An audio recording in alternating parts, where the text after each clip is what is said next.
Tapi PDIP kan mesti memilih, dia mau blok pada Jokowi, pada Prabowo, atau mau blok pada Anies. Kan tinggal itu intinya tuh.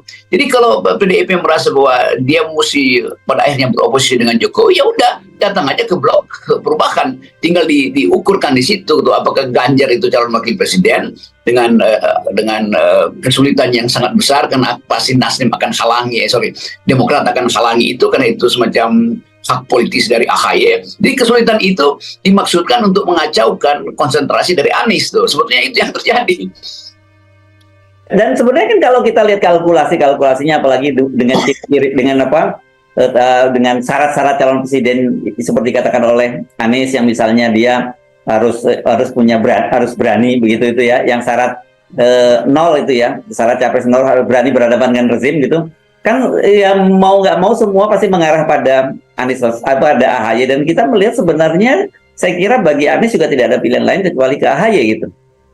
Kelihatannya itu kan nggak mungkin Anies ambil Ganjar, dan itu artinya Anies nggak mau perubahan karena Ganjar adalah bagian dari kepentingan Jokowi.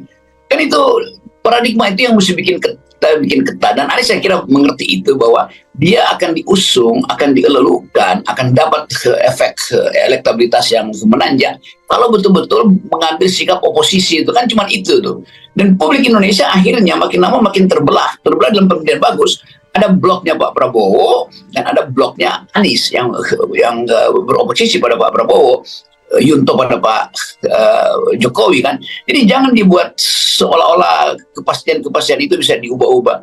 Kita tinggal tunggu satu hal yang jadi faktor sebetulnya soal Gibran itu. Gibran mau ditaruh di mana kalau diiakan sebagai calon wakil presiden kan. Jadi Pak Jokowi masih megang satu poin itu tuh. Nah, bisa jadi nanti begitu Gibran jadi calon wakil presiden, seluruh relasi yang dibuat antara Ganjar dan Anies berantakan lagi kan. Bisa Pak Jokowi bilang, udah Ganjar itu biarin sendirian di PDIP, dan Anies itu saya pasangkan dengan Gibran misalnya tuh. Lalu bubar lagi tuh koalisi yang dimaksudkan untuk menjadikan Anies sebagai tokoh oposisi. Kan itu intinya kan. Jadi kita mesti berpikir, Anies siapapun yang disodorkan dia itu, dia mesti tegak lurus dengan prinsip awal, itu beroposisi pada Jokowi, beroposisi pada Prabowo. Kan itu dasarnya tuh.